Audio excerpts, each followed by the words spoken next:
And welcome everyone to another episode of What the Tech. I'm your host, Kyle Warhand, Global Technology Advisor here at C3. Folks, I'd like to sincerely thank you for being here today. And no, I'm not saying that because that's what a host always says at the beginning of an event.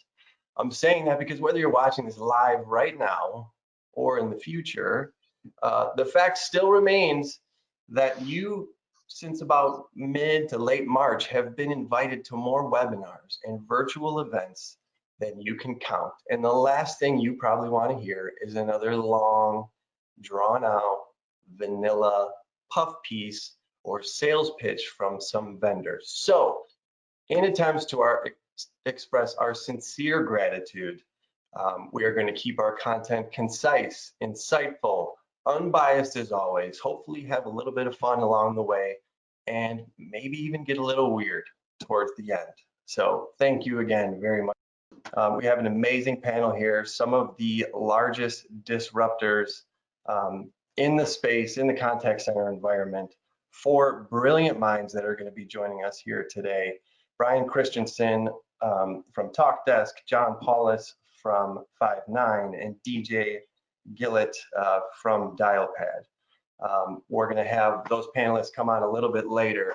But before I introduce our featured presenter, I just wanted to talk about him for just a little bit. He is our lead technical engineer for all of our contact center projects. It's people like this that you get to collaborate with when you work with C3. What I love about this guest is since the late 90s, he's actually been managing and running contact center and customer service environment. So that's how he actually started his career.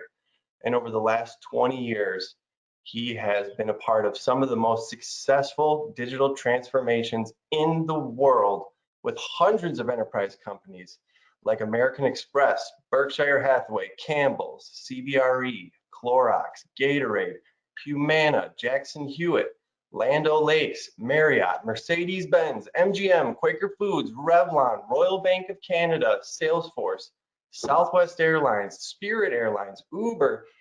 I have to stop. The list is honestly 3-4 pages long. So you get the point. Please welcome our VP of Contact Center Practice, the one and only Brandon Knight. Brandon, thank you so much for being here today. It's kind of good. It's apropos because with that intro you gave, I feel old now. I feel like I've been doing this too long, so it's kind of about right. But I want to jump in, guys, on a echo what Cal said. Kudos to you guys. As he mentioned, I've actually run enterprise level contact centers worldwide, and one of the toughest things there is really to try to take a break from that, to try to get away from that, to learn and to network. So kudos to you for doing this. I want to jump right in. I don't have a lot of slides, but I want to talk about the industry itself because it is changing, and it was changing pre-COVID, but it's really changing now. But sometimes when we're in contact centers, we feel like we're in a world of our own, and we really are. But it's important to note that 4% of everyone who works in the U.S. actually works in the contact center. But the dynamics are changing. It was roughly coming into 2020, it was about 14% was cloud-based. Everything else was premises-based. But that's changing drastically. It actually started changing over the last 5, 6, 7 years, and it's because of customer demand. So as you'll see on our next slide, we're going to talk about how customers are requiring change in this space. And we can't talk about this without first talking about COVID, of course. There's a couple things, I'm not going to read everything on here, but I want you to see what companies are figuring out now that they've sent so many of their employees home, some by design, some by urgency, right, and had to do it. Some had essential employees that stayed for a while, but now pretty much everyone, the majority of their staff, if they're still open, is working from home. And what companies are finding out is that employees, for the most part, are happier being at home. Companies are also finding out that a typical employer can save about $11,000 a year from an employee that works from home. 47% of millennials, I hate that whole demographic labeling thing, but they are the growing segment of the labor force right now. And 47% of them choose work environment even over income. So there are some factors that are affecting us in this COVID stage. And on the next slide, we're going to talk about how people are managing that. So typically when it comes to work at home, and I'm going to pause after this because I want to explain the three work at home environments. We have companies that had work at home already, and they simply increased it when the pandemic, it became apparent that the pandemic was going to last more than a few weeks or a couple of months, or as everyone was told when it got hot in the summertime, it would go away and everything would return to normal. We know that's not happening. So uh, we saw the rush of early adopters that went home in March and April. The majority of people waited through April and May thinking that June was going to be better. We got to June and July. They realized it was not going to have the impact that was expected. And now there was another wave of companies that went to work at home in August. So we have some that had experience in it, some did it out of necessity. And the ones that did it out of necessity are now trying to figure out, okay, what do I do? Because I went home and I did it in a rush. Now, some of you may be in this situation. Some companies just went through the motions of getting their people home. They didn't really think through the internet and the bandwidth and the equipment they would have. Some companies are actually having people take calls on cell phones, and they were having trouble getting desk phones delivered, and they're using soft phones that are not of the best quality. Compliance is, I don't want to scare anyone, but compliance is a whole other thing that really went out the window because so many companies were thinking it was going to be a temporary situation. So we have that. And now we have companies saying, okay, now I'm home. I need to make the best of this environment. I need to look at the morale of my employees, which is suffering for most companies. I need to look at the performance I'm getting in customer experience, which kind of went through a roller coaster a little bit. And some of them are still trying to figure out, do we go back? And if we go back, when do we go back? I did a call actually about a month ago with a major customer of mine who made the decision already that 45% of their staff is going to just stay home. They're looking to actually liquidate some of their brick and mortar buildings. They're an international company. So a lot of companies are making some tough decisions based on that. And I know some of you have work at home situations that I don't know how you would grade them. Either you're active, or I don't know whether you consider you have a platinum work at home environment or you have some issues. But I understand, Cal, we did have a question or two around work at home. Is that right? We actually have three questions coming in from the audience, but they're actually all on the same topic. So, awesome. And I can, this actually resonates with me too, because as much as like AI can try to help, with intelligent call routing and solve your problem, but sometimes you just really want to connect with human being, right? And Yeah. we've all had bad experiences. We can tell if a customer service agent is having a bad day and they're not being nice. We've also had that, one or two experiences with like the nicest customer service agent in the world, and that has a long lasting, profound effect that cascades down to all your customers. So I guess the argument could be made, if your employees have high morale, that's going to cascade down to your customers. So for those managers wanting to still keep a good culture and maintain high employee morale for their agents while they're working at home, what would you suggest or what would you recommend? That's a good question, and I will tell you, there's really three things that we talk about. The first one is awareness. Understand that your employees have different coworkers now. Their coworkers are spouses, their children, their other family members that they're sharing a home with, and it impacts you. Some of us, some people look forward to leaving their home in the morning, believe it or not. They look forward to the break. They look forward to the kids going to school and being able to get out and focus on work. And listen, it doesn't mean they don't love their children or their family, but it's a lot. So many schools are work at home. They're both spouses are in the house. And I will tell you, as a happily married individual, that's 24/7 constant, and the work hasn't changed. You still have to log on. You still have to be on the phone a certain time. So understand that they have other things that they might be trying to mitigate in order to get ready for work. It's not just get up, get dressed, and drive into the office. The second thing is remember that the thing that helps people with morale is the people they work with, right? So their friends that they spend this time with that they no longer get to physically interact with now. There are a lot of uh, camaraderie, collaboration tools that are out there. A lot of gamification tools. I would say invest in those if you haven't already. Make it so that all the interaction that at-home agent sees should not simply be my stats and the number of calls that are waiting. I should have the ability to visually see my coworkers. I should have the ability to instant message them, whether it's to ask them questions or just share a picture with them. You should also have events that you would normally have in the office, just have them virtual. Continue to have your potlucks, have your team meetings, have your happy hours or whatever they are. There's a couple of companies that I know that actually send Grubhub or DoorDash or Pizza Hut to their employees, and they schedule a meeting and have pizza delivered. They just do the meeting virtual. So get a little bit creative, but you definitely want to have that interaction. What you don't want to do is you don't want to have the only interaction that an employee has is always work. It's always the supervisor or manager talking about stats or a meeting on performance or something like that. You need to account for the human side of the person.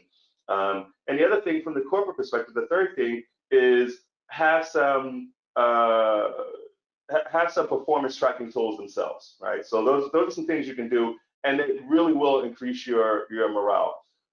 One of the challenges with that is what you see on the screen right now, is that even though the channel is demanding, this is a Forrester report, and it says 49% of businesses out there are still not unified, even though customers are demanding a unified approach. They're demanding, I want to, if I go to your website, I want to answer my question on the website.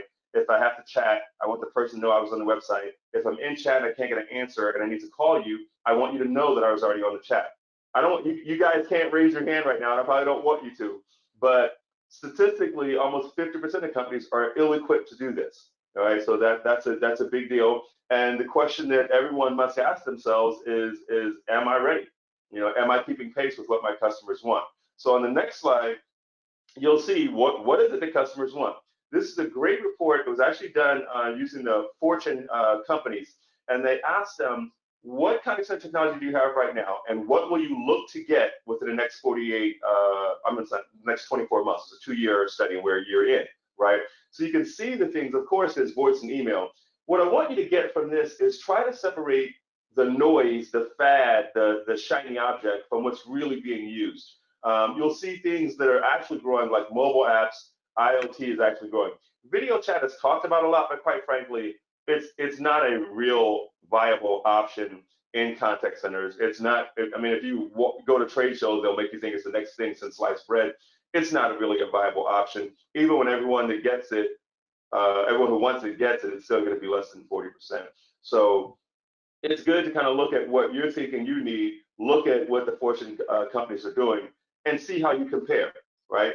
And speaking of comparing, we just talked on the next slide. I'm going to show you. We just talked about AI, and in that, I want to run this story real quick because this is the best experience a customer ever receives because their benchmark. Everyone knows this. We do it subconsciously, right? If you go to a restaurant and you have great service, the waiter's on point, the food is right, the timing is right, the next time you go to a restaurant, you're going to self-consciously be comparing that experience, right? And you look at these companies, Amazon, Zappos, Nordstrom changed the game. Nordstrom, people don't shop there because of the prices, right? It's obviously got to be something else. Amazon, most of you might not even be old enough to remember this, but as Kyle told you in my intro, I've been around for a while. Long enough to remember when you wanted to order something, it was actually an infomercial. It came on late at night, and it was, if you act now, you get to do this, or act now, and you get to do that, right? The funny thing about that was you could pay extra for expedited service. So you could pay more money to get something. And expedited service, believe it or not, meant 3 weeks instead of 6 to 8 weeks. Now we go to Amazon, and if it's not Prime, if it doesn't come in 24 hours, we're all freaked out. It's like, it's a big deal. Oh my God.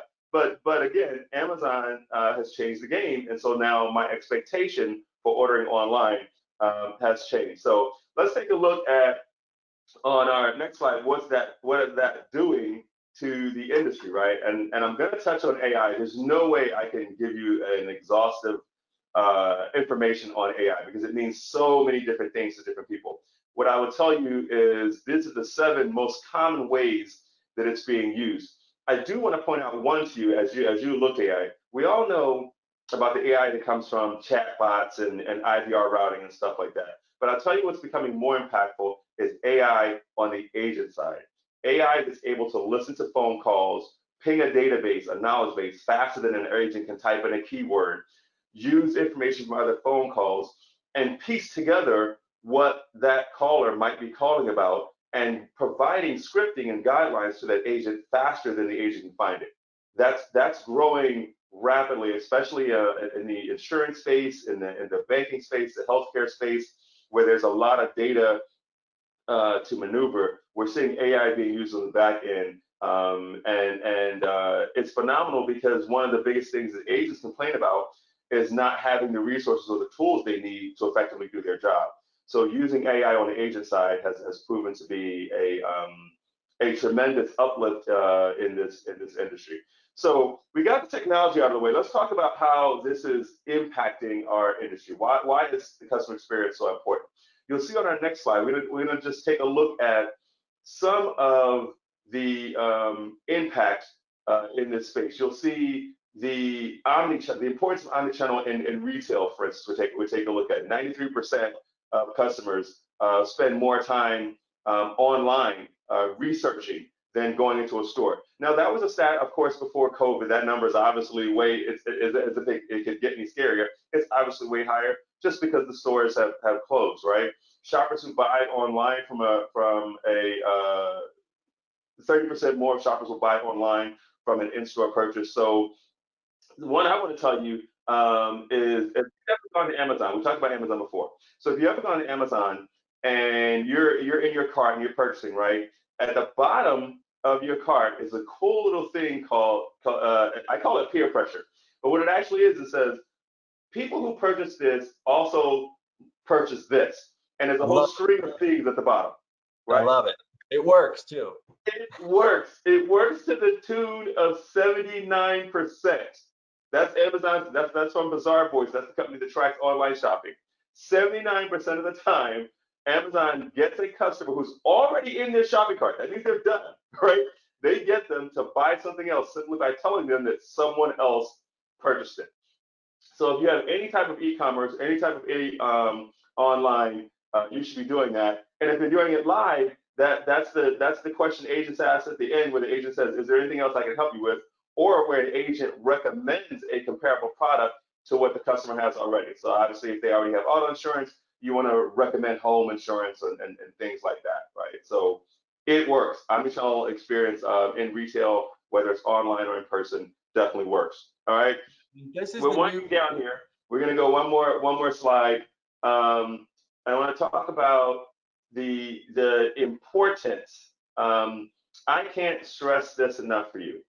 If I ask you guys, if I could do a poll and ask you how many cloud contact center companies you think there are, you'd probably tell me, oh well, there's 5, 7. I did this live. Somebody said there were 20. Well, the funny thing is there were actually 78 before March of 2020. By July of 2020, there were actually 160. Okay, so they just popped out of the woodwork because they knew everyone had to be at home. Everyone and their mother now has voice over IP. The thing you need to know, for obvious reasons, is they're not all equal. They're not the same. This is a maze. I can tell you, as someone who's run enterprise level contact centers, it's a lot to simply keep up with what I'm doing on a daily basis. I can't be running around trying to figure out who's the best contact center supplier for me out of the 150 plus that are out there. So the biggest thing that I will tell you guys is whether you're considering scalability, whether you're considering replacing outdated equipment, or just becoming more effective in your customer experience, do not do this alone. And I'm not a sales guy. I will tell you, I don't get paid on commission. I'm just telling you this just because according to the Challenger, which is a study that Gartner put together, 38% of the time, companies who decide to walk this maze on their own to go from traditional contact center technology to an omnichannel, what we call digital transformation, 38% of the time they stop, they fail. They just decide to keep what they have. They decide to overpay or whatever just because they didn't know how to maneuver the maze. So I don't want to scare you, but I want to encourage you to do this with your C3 partner. Do this with someone. Everyone knows the old antics, right? A maze isn't as difficult to maneuver if someone has already gotten out of it, right? So if you go through the digital transformation process with someone who already has gone through the digital transformation process, then you're a lot more likely to get out on the positive side of things. So that's my last little tidbit for you. I think I stayed in time. I don't know if we have any questions or how am I doing on time, Kyle? Yeah, that was great, Brandon. Thank you so much. We really appreciate it. Hang out with us here for a little bit. We're going to bring on some of our panelists, some Perfect. leading engineers in this space that have been in the trenches for many years, but most importantly, these last 8 months, right, helping companies pivot and help them build their digital transformation. So we want to find out what they're seeing in their world too. And keep your questions coming. We're happy to ask our panelists as we continue to go through here. So first, I want to bring on the Vice President and Head of Global Solutions for TalkDesk, Brian Christensen. Brian, thank you so much for being here with us. Pleasure to be here, Kyle. Thank you. Brian, so I know there's anomalies to this, but I'm speaking in general. This is what we saw in March and April. There was a crisis that hit, nobody expected it, and no one even had time to go through this process that Brandon described. So what did people do? They looked at the tools and the resources that they had, and they did the best with what they could, right? So the dust has kind of settled to a certain extent where most companies have got to a point where they're able to conduct their business virtually. But now the majority of enterprises are thinking, okay, well, now we need to implement something long term. What does this environment look like 3, 5 years from now? So what have you seen at TalkDesk, and what are your customers talking about and asking for? What's your world like? Yeah, thank you so much for the question, Kyle. I appreciate it. I would agree with you. Customers have predominantly moved to a new stage, a third stage. I think we were calling it new normal, but I think right now the best way to phrase it is next normal. And as you mentioned, and Brandon reinforced, they're deciding on permanent solutions, and they're more deliberate in their technology evaluations given the changes that COVID has posed. And I would reinforce people as the most important component of our top 3 things that we see today. So people as it relates to workforce management and workforce engagement, right? So effectively managing and engaging your employees.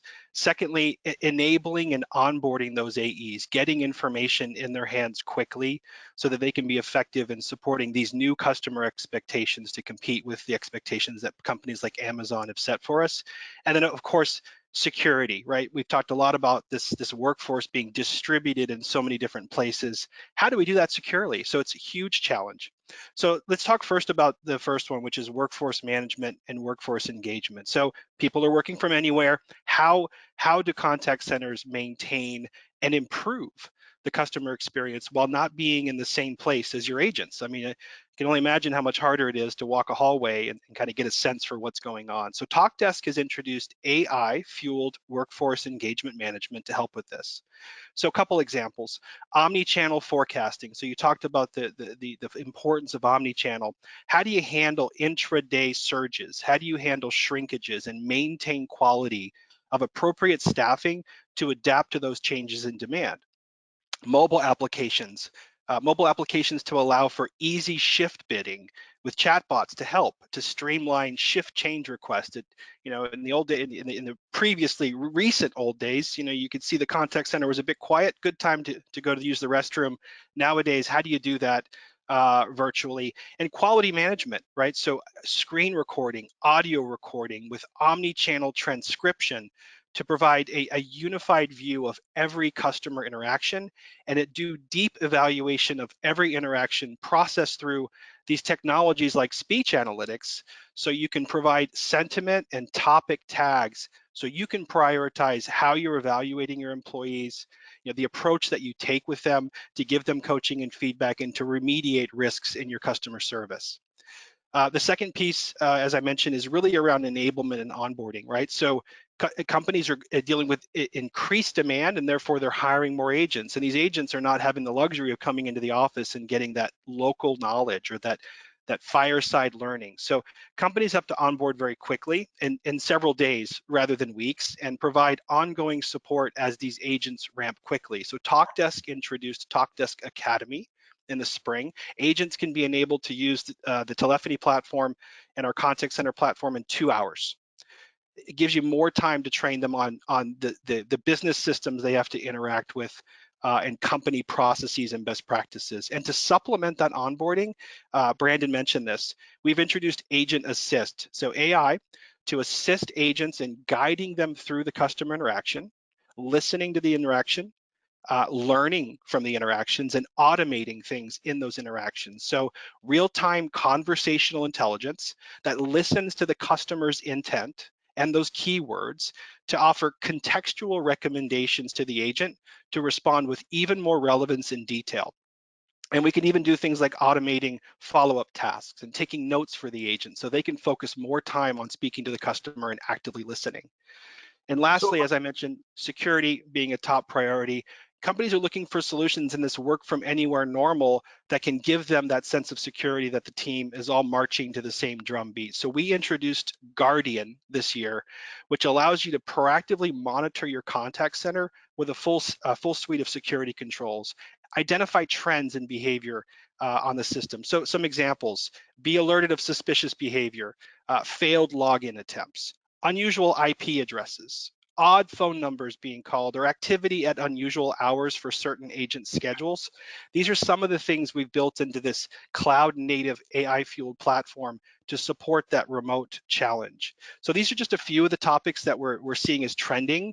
As always, every customer interaction we have is unique, and our team is prepared to support those engagements. And for our complex engagements, we have a whole staff of industry experts that are there to help companies every step of the way along with you, help build out requirements, outline that strategy with this next normal, and make changes to, most importantly, focus on how you can get return on this additional investment.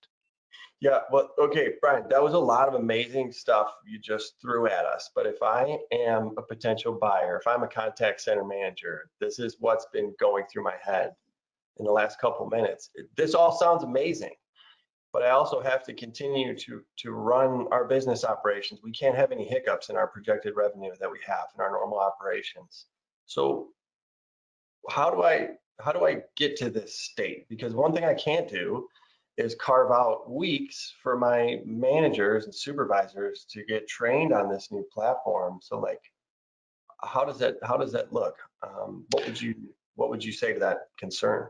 Yeah, well, I mean, specifically to address training or onboarding managers, similarly, our TalkDesk Academy has got supervisor and admin training that takes hours, not days and weeks, to come up to speed on the platform. Having every single option for everything from setting up your IVR to engaging with your agents, to having supervisors having real-time view into their system. It takes very little time to come up to speed on the TalkDesk platform. This architecture we built with a post-2011 mindset leverages microservices and APIs so that we have fast integrations to critical applications. And we've built it from the ground up with the mindset of simplicity and moving your contact center deployment to days or weeks versus months. Yeah, that's great. That's great. Thank you so much for your input. We really appreciate it. TalkDesk is a phenomenal player in this space, and there's a reason that there are investors throughout the country clawing at your door because your tech is so great, and you have such a successful solution and team behind you, and you're a great partner for us. So thank you so much for being here. We really appreciate it. My pleasure. Thank you too. Yeah. So our next panelist that we want to bring on is another thought leader in this space. We have DJ Gillett, sales engineer and manager from Dialpad. DJ, thank you so much for being here. Yeah, absolutely. Thank you all for having me here. So Brian actually mentioned it very quickly, but I'd like you to expand on it because I know this is part of what our audience wants to hear. When you talk about the synergies between supervisors and managers and agents, right? We're not all sitting in the same office anymore. So the ability to coach, train, manage, help them have a successful engagement with a particular customer on the other line. How do we do that today now that nobody's in the same room together? Yeah, absolutely. So I think what we used to do is have someone sit right next to them and listen to every call and kind of whisper in their ear and tell them how to do everything, the way they expected. The issue with that always came in that you can only coach one person at a time. And so Brian did mention, but a lot of what we're seeing trending today is the ability to be able to transcribe those calls in real time, and to be able to alert managers and to alert other people internally, to even be able to alert the call center agents themselves as to things that we want to coach them on. So things like, hey, this customer's asking about a password reset. How can we proactively show them, hey, here's how you would do a password reset? How do we let a manager know that maybe customers talked about a competitor, or they've brought something up that's a real sensitive topic that we want the manager to engage with immediately. So on that, I think it's about the way that contact centers are built today. When you're built in a cloud style architecture, when you're built from the ground up to be a remote workforce in the first place, I think it gives you a lot of flexibility in being able to do things like coach your people remotely. Most managers don't get to have one-to-one with their people every day. A lot of times they have 10 or 15 contact center agents. So how do we make sure that each of those people get the coaching that they deserve, but it's not so after the fact? And the example I always like to use, I worked in a contact center, and sometimes they wouldn't let me know for 3 weeks that I had done something wrong. And then they would ask me like, hey man, do you remember this call? That's always a super huge problem. What if we could coach people in real time? What if we could coach them right then? How much better could those calls be? What could we save? How much money could we make by coaching them immediately? That's great. You talk about transcription technology, and this has been around for a long time. And in my opinion, it's never worked really well, especially when you get into, accents and, fillers and, just the way people talk. I've never seen transcription really work that well until I started seeing demos from cloud native CCaaS providers like Dialpad. So what is it about that transcription technology that is so accurate and sophisticated? What have you guys done to make it finally work? Yeah, absolutely. So, not to get too much in the weeds, but I think one of the things that a lot of cloud providers, but especially Dialpad, did to make it work a little bit better is we recognize that DJ has a Southern accent. And so if I say the word brick, a lot of times it sounds like another word to other people, depending on where you're at. It doesn't matter what the computer thinks that you're saying, just as long as it always thinks that you're saying the same thing. So as we get more accurate with models, as we start to look at other people with accents and do other things like that, we're teaching it to say when this word is said, it could be all these different variations, but we always want it to show the same thing, always, if that makes sense. So what we're really doing is we're getting down into, it doesn't matter that it transcribes the word accurately, it matters that it always transcribes it the same way, and then that's how you can build it out and make it better. So what we're doing is less worrying about the words that are being said and more transcribing and doing the same actions. I don't know if that makes sense or not, what I'm trying to say, but the point is that there are ways to make it more accurate. We just used to try to take one or two samples, but now we can do it with lots of sampling. Yeah, no, it's very cool, and I've seen it in real time, and with engineers that have a thick accent, and it was perfect.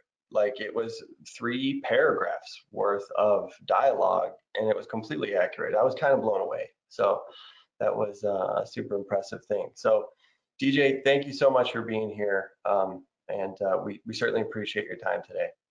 Yeah, All absolutely. right, I got one more panelist that we want to bring on before we get to our featured presenter and have a little bit of fun. Brandon, I actually want you to jump in here too, because one of the greatest contributions that you provide with the C3 team on the projects that we collaborate is helping build that roadmap for our clients, getting them to understand what to expect in that digital transformation journey. And honestly, even for me, just helping me like kind of put my mind at ease and organize my thoughts. But we have the senior enterprise solutions consultant for Five9, John Polis. John, thank you so much for joining us. We appreciate you being here today. Absolutely. Thank you for having me. John, not just because you're last, but we're probably going to hit you with some of the hardest questions. So I apologize in advance, but this is important because this is what people want to know. The things that we're talking about today have such a profound effect on a business, right? This single-handedly can increase your market share, your revenue, your net promoter score, while simultaneously decreasing your customer and employee churn, right? So this is all awesome stuff.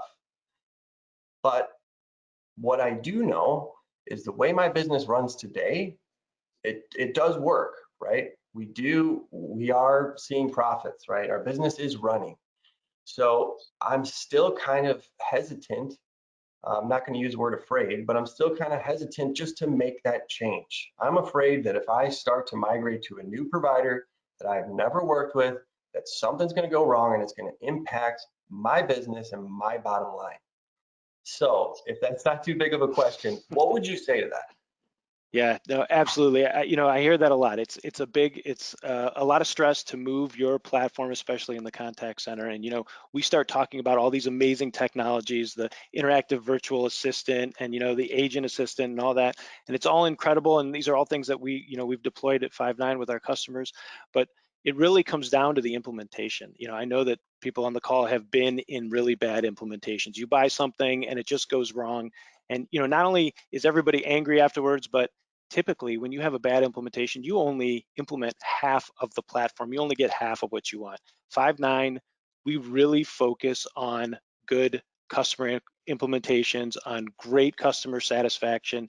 Our NPS scores for implementation and services are in the high 80s to in the 90s, which is unprecedented. So that's a track record that we have over a long period of time. And even our implementation engineers and project managers are all actually number one compensated on how happy the customer's on, and that's how happy the customer is. And that makes a huge difference in making the migration with your platform, something that not a lot of people talk about, but it's probably the most important part of this journey, to make sure that you get what you want, get all the technology that you think you're getting, and make sure that you're up and running on that. And even to that point, once you go live, we have a technical account manager who we assign, who is there with you, who knows your account, assigned to your account. They can get, if you have a question, they can get in and show you how to make changes, and they can also make recommendations as you move forward. So that's been a huge point for Five9, and it's really done us well. So, okay, go ahead, Brandon. Actually, I want to tack on that, because I want to ask John specifically about something that Five9 pulled off, and it doesn't mean that others didn't do it, but I distinctly remember these guys. We talk a lot, and John just described the normal process of how implementations go and why Five9 is so successful. But I also know during March and April, when we had so many companies trying to get home, Five9 was one of the companies that did these rapid deployments. And I'd like to two parts. I want to find out, how did you guys do that? Because I mean, there were some quick spin-ups of companies that really had to get home, and is that something that did it work? Were there any ramifications from that, or is it something you guys still plan on offering?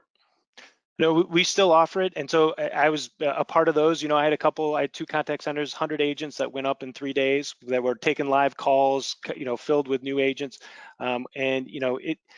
Honestly, it's part of being in the cloud. Like, our platform is set up and ready to go. It's very easy to use. There's a lot built into it. It's a lot of customer. We enable the supervisors and the administrators to get in and make changes on their own. It's not scripting. You're not writing Python. It's not the old school. So having the platform already set up and built and the capacity already there, it actually was not that difficult to get those up and running. So we did quite a few of those in March. So what if I kind of want to dip my toe in the water, right? I'm interested in implementing some of your services for various reasons, but I'm not ready to change everything at once. That just seems too intense for me. So what would you say to that? So I do have customers who do that. Take a group who wants to move over. They can move over to us. Again, it's a great thing about being cloud is that I'm not gonna bring in a bunch of servers. I don't have to install a bunch of circuits on your prem, right? We can get you up and running really quickly, and you can kind of run with your group. And then as you add more agents, it makes it really simple to add more people onto the platform. I always caution customers, now you're running 2 contact center platforms, and that can be a lot to deal with. We can do integrations, and you can use kind of the same CRM, and there's things we can do, but just depending on your situation. But absolutely, I have a lot of customers who will do that. Awesome. Thank you so much, John. We really appreciate it. Thank you. And thank you for being here today. Okay. So Brandon, also, you're a pleasure to work with. I know that we could talk about this technology for weeks, literally, and not even cover the same topic twice. But because everyone on here has seen way too many webinars over the last 8-9 months, we try to keep it concise and also just maybe try to change your perspective on things in terms of what your situation would look like several years from now. And it's people like Brandon that really help hold the customer's hand all the way through the process and understanding what they have today and how they can get to that future state that they desire. So Brandon, thank you so much for being here today. And we love working with you. So thanks again. Guys, it has been a weird year. You've all been through way more this year than you ever expected. And if you can't find a way to stay positive and laugh through even the hardest times, then COVID has truly gotten the best of you. But that's not going to happen today, not on our watch. So please let me introduce the host of the Manitowoc Minute, Emmy Award-winning journalist, our favorite comedian, the one and only Charlie Behrens. Charlie, what do you have in store for us today? Well, first of all, I want to thank you so much for that intro. I got a couple, 2-3 things in store for us today, but first of all, I'd like to make a couple points out of, the conversation I was just eavesdropping in. And I want to say about the whole accent thing, and the AI recognizing it. I really hope that this problem gets solved because I've seen in my life, I just